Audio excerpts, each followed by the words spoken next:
After 14 months of fighting that saw an estimated 3,700 people killed in Lebanon, 126 killed in Israel, and hundreds of thousands of people displaced from their homes, a ceasefire between Hezbollah and Israel is now in effect. In a statement last night announcing this ceasefire, U.S. President Joe Biden said, quote, "I want to be clear. Israel did not initiate this war. The Lebanese people did not want this war either, and neither did the United States. Hezbollah forced this war." So today we're going to dive into what we know so far about this ceasefire agreement, some reactions from around the world, and then what to expect going forward. So let's get into it. Now, just before the ceasefire went into effect, both sides did carry out kind of their last military operations of this phase of the fighting and hopefully of this war entirely. Hezbollah launched rockets about an hour before the ceasefire went into effect, and Israel actually carried out a pretty significant operation, striking the headquarters and chain of command of Hezbollah's aerial unit 127, which they say eliminated key leaders like Jafar Ali Samaha, the unit's operations officer. Now, Israel says that this specific unit receives UAVs, or drones, cruise missiles, and other components from Iran, as well as direct training from the IRGC, all designed to be implemented in attacks against Israel. And that Israeli attack was like mere moments before the ceasefire went into effect. Now, diving into the terms of the agreement as laid out by the BBC, they say U.S. President Joe Biden told reporters that the agreement was designed to be a permanent ceasefire. That's notable. The goal here is for the fighting to stop entirely, not just for a short period of time, like what we've seen in past Gaza ceasefires. Now, under the terms of this specific ceasefire, over 60 days, Hezbollah will remove its fighters and weapons from the area between the Blue Line, the unofficial border between Lebanon and Israel, and the Litani River, about 30 kilometers to the north. Notably, yesterday, Israel actually put out some pictures and videos showing their forces crossing the Litani River for the first time since this war began. So Israeli forces have made it that far north, at least in some portions of the front. And in looking at this map, I think something that we often miss when trying to understand this war, it was not one unified front that Israel was moving all across southern Lebanon. There were certain areas they pushed in and others where they really didn't move across the border hardly at all. Now, according to this ceasefire, Hezbollah fighters will be replaced by 5,000 Lebanese army forces in that area who will ensure that infrastructure or weaponry is removed and that it cannot be rebuilt. Over those same 60 days, Israel will gradually withdraw its remaining forces from Lebanese territory. The U.S. and France will join the existing mechanism, which involves UNIFIL, Lebanon, and Israel, which will be charged with monitoring violations. And then U.S. officials said, quote, "There will be no U.S. combat troops in the area, but there will be military support for the Lebanese armed forces, as we've done in the past. But in this case, it'll typically be done with the Lebanese army and in conjunction with the French military as well." A response from Israeli Prime Minister Benjamin Netanyahu said that Israel would maintain full freedom of military action in Lebanon with the full understanding of the United States, adding that if Hezbollah violates the agreement and tries to arm itself, we will attack. If it tries to rebuild terrorist infrastructure near the border, we will attack. If it launches rockets, if it digs a tunnel, if it brings in trucks carrying rockets, we will attack. So a couple key thoughts there, just personal assessment.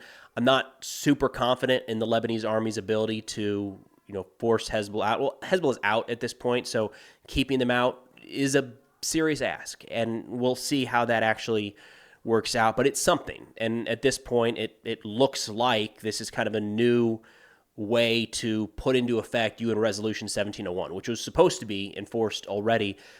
When this is all said and done, you're going to get back to essentially that same agreement. Israeli forces out of Lebanon, Hezbollah out of the southern portion of the country, kind of the status quo of what it was supposed to be for quite a while now. Oh, hey, did you know that 77% of people said they were planning to take action against this specific threat in the next 12 months? I have. What are you waiting for? Now, I regularly mention how whether we like it or not, we're all targets in the information war, and this is part of that. So you, me, my family, yours, we're all targets of data brokers who purchase information like our home address, phone numbers, medical records, and more for any reason at all, which should be a little concerning. Now, the companies selling our data don't even care what it's being used for or, honestly, who's buying it. So Security.org ran a recent study where they found that 88% of adults are concerned about who has access to their personal information online, but only 6% had taken any sort of steps to protect themselves. And that's where tools like Delete Me come in, and the sponsor of today's video. Delete Me is a subscription service that constantly scans the internet, and when they find your personal data available for sale, they have it removed. I use Delete Me, and in just October alone, they removed 22 listings across 21 different data brokers with 283 pieces of my personally identifiable information. This is my report here. So if you're in the 77% planning to get after this issue soon, why wait? Get started with Delete Me today and use code Preston for 20% off all consumer plans. Now, real quick, I want to bring up a statement put out yesterday by U.S. Senator Ted Cruz about why this ceasefire agreement was reached now, of all times. He said, quote, Obama-Biden officials pressured our Israeli allies into accepting a ceasefire by withholding weapons they needed to defend themselves and counter Hezbollah, and by threatening to facilitate a further, broader, binding international arms embargo through the United Nations. Maybe, right? That's not something that's been made officially public at any point. But if that was the case, it would, understand why, of all times right now, Israel says, okay, fine, we'll go about implementing a ceasefire. Because by a lot of measures, and we'll get into this here in a moment, Israel had the upper hand kind of across the board when it came to the ongoing war with Hezbollah. Senator Cruz continued in his statement saying Obama-Biden officials are already trying to use Israel's acceptance of the ceasefire to ensure that Hezbollah and other Iranian terrorist groups remain intact across Lebanon and to limit Israel's future freedom of action and self-defense. Look, personal assessment, I think that's a bridge too far. There's plenty of criticism to be had for this and any administration around any actions they take around the world. I think the biggest pushback against the Biden administration related to this, related to any conflicts at this point, is the fear of escalation has kind of handicapped us and our allies in terms of being able to take the actions that may be needed to actually bring about a quick close to these conflicts.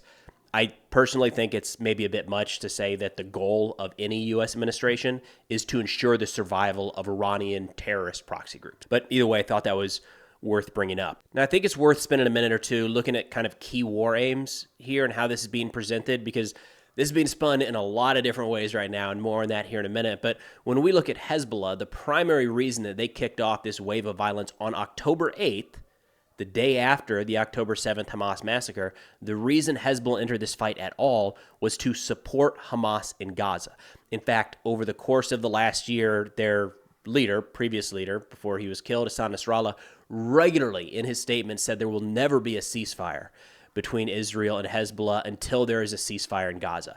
That is 100% what they tied this conflict to. It is the reason over and over and over again why they said they were fighting. Clearly that didn't play out because now we have a Hezbollah ceasefire and there's not any sort of ceasefire in place in Gaza. Now, looking at the Israeli war aims, they're quite a bit different. So from day one, the big picture Israeli war aims have been focused on an end state in Gaza, talking about getting the hostages back, making sure that an October 7th style attack doesn't ever happen again, that Hamas is beaten to the point of not really posing a threat to Israeli territory. A couple months ago, Netanyahu and leaders inside of Israel added to their key war aims a condition that they needed to be able to return residents of the north safely to their homes. We're talking about 90,000 or so Israeli citizens who've been evacuated from the north, displaced from their homes for over a year now. That is, by and large, the war aim up north. There was nothing ever at any point about taking territory in Lebanon, about pushing Hezbollah back to any specific point, or certainly not the elimination of Hezbollah entirely. There may have been people that felt that way and wanted to do that, but when you're talking about official war aims laid out by an organization, it was never in there at all. So in terms of did the two sides get what they wanted here, it's hard to say that Hezbollah did by any stretch of the imagination. Israel, maybe. What we have to wait and see is when and if the displaced citizens will be able to return home safely, if they'll feel comfortable moving back up into those northern communities. If they do, then I would say that Israel achieved their war aims in the north. Now, based off of what we've seen at this point, it's pretty clear that Israel came out on top in this wave of fighting. I mean, again, Israel has essentially eliminated all of Hezbollah's leadership structure. They've made clear the depth of the Israeli intelligence penetration into Hezbollah's operations, which has been pretty wild. I mean, going back not just to the pager operation, but from the opening days of this war, Israel was pretty easily able to target and eliminate senior Hezbollah figures that hadn't been seen sometimes in years. So the intelligence assets that Israel has within the Hezbollah organization came to light, and it probably was pretty shocking for a lot of people, not just in Hezbollah, but across the Iranian axis of resistance. Additionally, throughout southern Lebanon, Israel has destroyed countless tunnels and missile and rocket firing points. we've lost track of how many weapons from Hezbollah they've seized and destroyed. So all in, all things considered, what we've seen over the last month and a half here has been the most dangerous and capable arm of the Iranian axis of resistance that has been pretty well neutered, all things considered, which I think is worth talking about for a minute, because a longstanding assessment, one that I was fully on board with, and I think from my understanding was widely held by a lot of officials in Israel, was that any war with Hezbollah would quickly result in possibly thousands of Israeli casualties as rockets and missiles rained down from Lebanon. Now, that didn't happen, and I think it just shows how successful the Israeli operation has been here start to finish. In fact, I have a feeling that we're going to come back and look at this and be able to dissect it even more and really get an understanding of how effective what Israel did in the north really was. So Hezbollah has been preparing for this fight with Israel for years, and Israel largely dismantled their entire organization while sustaining, all things considered, relatively few casualties. And, of course, the air defense aspect is worth bringing up here. This war, as well as what we've seen play out in Ukraine, I think has really hammered home to people that air defense is never 100%. There's always going to be things that get through. That's the case in Ukraine, and it 100% has been the case in Israel. I mean, just within the last couple days, Hezbollah rockets, missiles, and drones have penetrated Israeli air defense. It's not impermeable. However, that's never the expectation. 100% success rate is just not how air defense works. The goal of air defense in this or any conflict is to stop enough enemy munitions so you can continue to execute the war through to your desired end state. And, that's kind of what we saw here, right? Munitions were getting through the Iron Dome in the north. They were striking targets throughout Israeli territory, but it was never enough to stop or really even slow Israeli offensive operations to the point where they could eventually overwhelm the entirety of the Hezbollah organization. And that's, I think, a really important takeaway here. Now, turning to some reactions around the world, which have been interesting, we're really going to focus in on kind of the Hezbollah allies here, because I think this is the most important. And if, on social media, there's kind of been some wild ones have been tagged in countless videos at this point of people explaining, exactly why this was a devastating defeat for Israel, and Hezbollah got everything they wanted out of this war, which is genuinely hard to understand. But you can kind of see where it's coming from here when you look at some of the reactions. So Hamas put out a statement saying, quote, "The great sacrifices and convoys of great martyrs presented by the resistance in Lebanon increase the resistance's steadfastness, rootedness, and determination to continue on the path of resistance until victory is achieved." That was like the most tamped down version of everything. My gut says that Hamas from October 7th on has been pretty frustrated that Hezbollah hasn't really done more to affect the ongoing war in Gaza, and now Hezbollah is backing out. So I don't think Hamas is happy with this. Turning over to Islamic Jihad, another major organization in the Gaza Strip, they sent over a congratulatory message saying, "God willing, we will remain one line and one resistance until victory." The Houthis down in Yemen said, quote, "Lebanon was able to achieve a new victory by repelling this aggression and thwarting its malicious goals. The Islamic resistance in Lebanon has only increased its roots, strength, and solidarity through its great sacrifices. It has excelled in its jihadist operations, which have escalated in quantity and quality until it forced the Zionist enemy and its American sponsor to move towards a ceasefire agreement." You're kind of seeing that, Hezbollah was so successful that Israel and the United States was forced to come to the table. And then Hezbollah Brigade, so this is a militia organization in Iraq and Syria, part of the Iranian axis of resistance. They said, quote, "The ceasefire between the two fronts of the conflict in Lebanon and the Zionist entity would not have been possible without the steadfastness of Hezbollah's fighters and the inability of the Zionists to achieve their goals. Thus, the decision was purely Lebanese." Now, this is one of those things where I'm not entirely sure how much it matters when I see, posts on X or videos on TikTok or Instagram that get hundreds of thousands or millions of views and likes, and they're saying something that just doesn't match with the reality on the ground. I don't know how much that matters, but it is a part of the ongoing information war, so I think it's worth recognizing, right? I've not seen a lot of Israelis necessarily present this as a victory. I think a lot of folks that I've seen felt like Hezbollah was on the ropes and there was still more to be done before actually calling it quits up north. But we're seeing a lot of Hezbollah supporters and Hamas supporters at this point write this as an entire, very clear victory for Hezbollah and Hamas. Now, turning to what we should expect going forward here, I've got a couple different takes, optimistic and pessimistic. We'll start with the optimistic because it's the day before Thanksgiving, so why not? So the optimistic take here is that this removes really the most significant northern threat to Israel, as well as Israel's allies, kind of allowing them for the first time since October 7th to focus their efforts on ending the war in Gaza, getting their hostages home, and possibly ensuring some form of lasting peace. Maybe Hezbollah, being the first group in this axis of resistance to agree to any sort of ceasefire, long-term ceasefire with Israel, opens the door for other organizations like Hamas to possibly do the same. That's the optimistic take, is that this is kind of the peak and we're going to see a tapering down of the violence, if you will. The pessimistic take, which is, I guess, pessimistic depending on how you look at it, is that this might be clearing the path for increased direct action strikes against Iran once President-elect Trump takes office. So, of course, it's no secret that Iran is directly behind Hezbollah, Hamas, the Houthis, and the rest of the axis of resistance. And a major concern for a long time has been any sort of Israeli-Iranian war would see Hezbollah take significant action on the northern front. Now, with that threat largely eliminated, or at least now being monitored by U.S. and French forces, maybe Israel sees an opening to where they can go after the source of this issue, Iran, and strike them directly without the concern that they may have had even just 2 months ago of what Hezbollah would have done in response. Now, the reason that I mentioned that in the pessimistic camp is I understand a lot of folks would argue that needs to be done. Iran needs to be dealt with, and just taking out these proxies one by one doesn't really solve the problem. I got it. The reason I put this in the pessimistic camp is because in that case, we're essentially talking about more fighting, more war, rather than any sort of real or lasting peace. Now, something that's kind of flown under the radar that was just announced a few days ago is that Israel's been carrying out operations for days, weeks, months even, to make sure that however this ceasefire plays out, Hezbollah is going to be severely weakened in terms of kind of smuggling weapons from Iran into Lebanon.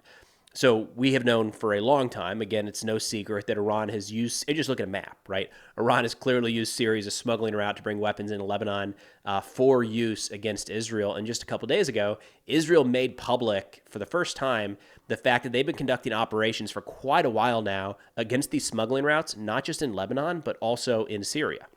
So they put out some graphics and videos I'll show here.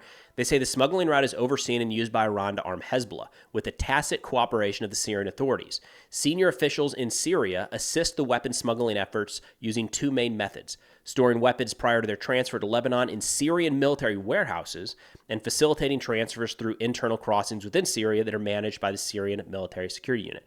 Hey, real quick, for anybody that says, why can't Iran send weapons to Hezbollah when the United States sends weapons to Israel? That's hypocritical. There's an embargo, there's an arms embargo placed by the United Nations Security Council on Hezbollah.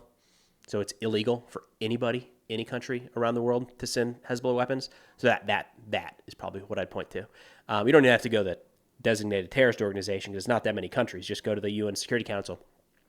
They say this overall effort is led by Hezbollah's Unit 4400, which was established in 2000. They say the unit's responsible for smuggling weapons into Lebanon from Iran and its proxies and developing numerous smuggling routes across the Syria-Lebanon border. During the war, the IDF has conducted extensive operations against Unit 4400 and various weapon smuggling routes. These include the elimination of the commander of the unit in early October in Beirut and his designated successor a few weeks later in Damascus. The weapon smuggling routes that passed through Syria and Lebanon were not only targeted in the last few months, but also cover the years as part of a long-term effort by the IDF. So again, when you're talking about eliminating and removing this threat that is Hezbollah, it's not enough to just destroy what they have in place. You've got to at least reduce their ability to kind of replenish their stockpiles through Syria by Iran. And it does look like that's something they've been doing for quite a while now. In fact, in the short term, just last night, news came out through Lebanese state media that the crossings into Syria were effectively shut down due to Israeli airstrikes. So now we wait and hope for peace. We're a few hours into the ceasefire right now, and it appears to be holding, so fingers crossed. But that's all I've got for now. Thanks for watching, and I'll see y'all next time.